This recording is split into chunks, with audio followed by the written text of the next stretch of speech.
Here we have a 1989 Chevy truck.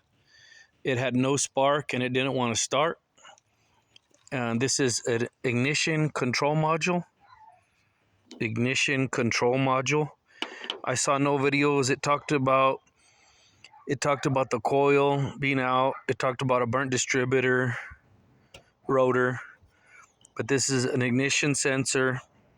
It's about 50 bucks. Or ignition control module.